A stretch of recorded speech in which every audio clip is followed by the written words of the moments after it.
वहीं आजाद भारत के इतिहास में पहली बार किसी महिला को फांसी होने जा रही है। शबनम ने जिस तरीके से कुल्हाड़ी से गला काटकर अपने परिवार के 7 लोगों को मौत के घाट उतार दिया, उसकी एवज में शायद ये सजा कम है। यही वजह है कि महामहिम राष्ट्रपति ने शबनम की दया याचिका को सिरे से खारिज कर दिया। ये खास रिपोर्ट देखिए। आजाद भारत के इतिहास में पहली बार महिला को फांसी।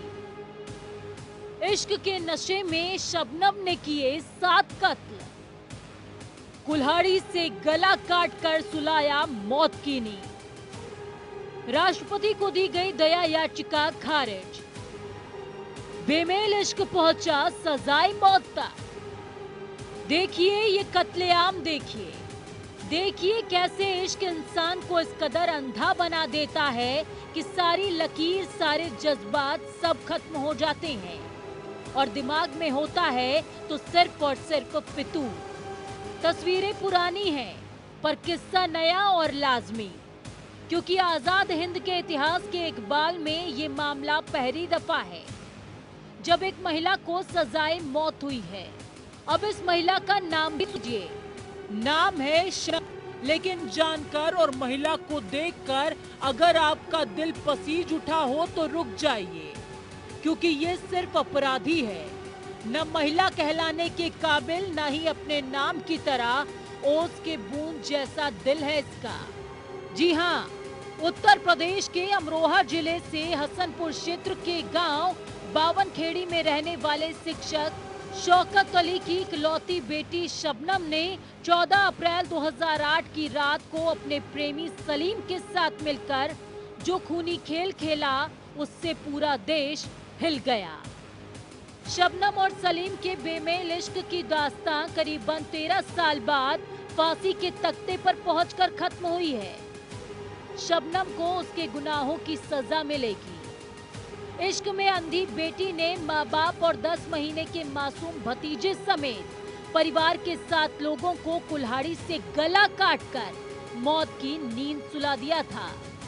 सुप्रीम कोर्ट से पुनर्विचार याचिका खारिज होने के बाद अब शबनम की फांसी की सजा को राष्ट्रपति ने भी बरकरार रखा है। ऐसे में अब उसका फांसी पर लटकना तय है। मथुरा जेल में महिला फांसी घर में शबनम की फांसी की तैयारी शुरू हो गई है। मामला अमरोहा का, लेकिन फांसी मथुरा जेल में इसलिए दी जा रही है क्योंकि मथुरा में 150 साल पहले महिला फांसी घर बनाया गया था। लेकिन आजादी के बाद अब तक किसी भी महिला को फांसी की सजा नहीं हुई। लेकिन अब शबनम के नाम का डेथ वारंट जारी होते ही शबनम को फांसी दे दी जाएगी। और फांसी देने वाला कोई और नहीं बल्कि पवन जल्लाद होंगे, जिन्होंने निर्भया के दोषियों को फांसी दी थी। कानून की नजर में सब बराबर होते हैं। कानून गुनाह, सबूत और दलील समझता है, क्योंकि सभ्य समाज के निर्माण में गलतियां माफ हो सकती हैं, गुनाहों की जगह कभी नहीं हो सकती। जनता टीवी उत्तर प्रदेश के लिए पूजा मोहन पांडे की रिपोर्ट।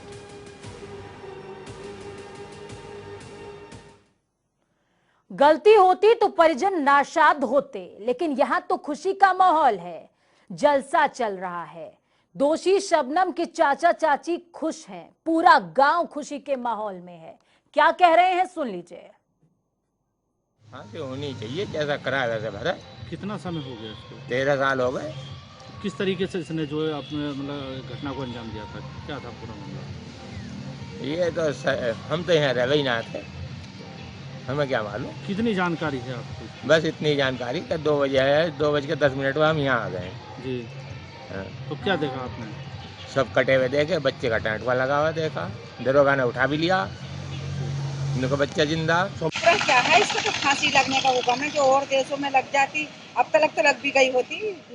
सरकार यहाँ की कुछ करने दिखा रही है, मोटी कर रही है, पाल रही है इसे, बेटे को भी इसको भी कुछ करके दिखा रही है। हमें तो खून का खून ही चाहिए। नहीं, किस तरीके से इसने घटना को अंजाम दिया था, कुछ जानकारी आपको पूरी है? क्या है? मैं यहाँ ना रहती थी। नहीं, फिर भी आपको पूरी जानकारी? मैं तो रात के 3 बजे आई थी जी। क्या देखा फिर आपने आगे? कटे हुए पड़े हुए देखे थे। अगर हम भी होते यहाँ तो हमें भी न छोड़ती। हम भी होते तो हमें भी न छोड़ती। मथुरा से हमारे संवाददाता जुड़े हैं सुरेश सैनी, सुरेश से जानेंगे। सुरेश, क्या कुछ अपडेट है पूरी खबर से रिलेटेड आपके पास? क्योंकि ऐसा कहा जा रहा है कि पवन जो है, जिन्होंने निर्भया के दोषियों को जो है फांसी दी थी, वही शबनम को भी फांसी देंगे। जी पूजा, मैं आपको बता दूं, इस समय मथुरा के जेल में जो कुछ तैयारियां थी वो पहले ही पूरी की जा चुकी हैं। क्योंकि जिस तरह से शबनम जो अपने ही परिवार के 7 लोगों को कुल्हाड़ी से काटकर मौत के घाट उतारा था, तो उसे इस कोर्ट ने बहुत ही हीनियस क्राइम के रूप में देखा। और जिस तरह से सुप्रीम कोर्ट ने उसकी याचिका खारिज कर दी, वैसे ही राष्ट्रपति ने भी उसकी जो है फांसी की याचिका खारिज करने के बाद अब ये सुगबुहाट मथुरा की जेल में उठने लगी है कि आगे जाकर जो है शबनम को फांसी दी जाएगी। क्योंकि यूपी में किसी भी जिले में, किसी भी कारागार में महिलाओं को फांसी देने की कहीं कोई व्यवस्था नहीं है। सिर्फ मथुरा की इस जिले, मथुरा की कारागार जो जेल है, इसमें ही महिलाओं को फांसी देने की व्यवस्था है। तो इसको लेकर प्रशासन, जेल प्रशासन जो है उसने पहले ही तैयारी कर ली है। हालांकि अभी तक जो जिस तरह से हमारी जेल अधीक्षक से बात हुई, तो उन्होंने कहा कि अभी फिलहाल में हमारे पास कोई अपडेट इसको लेकर के नहीं है कि आगे क्या होगा और कब इसको फांसी दी जाएगी।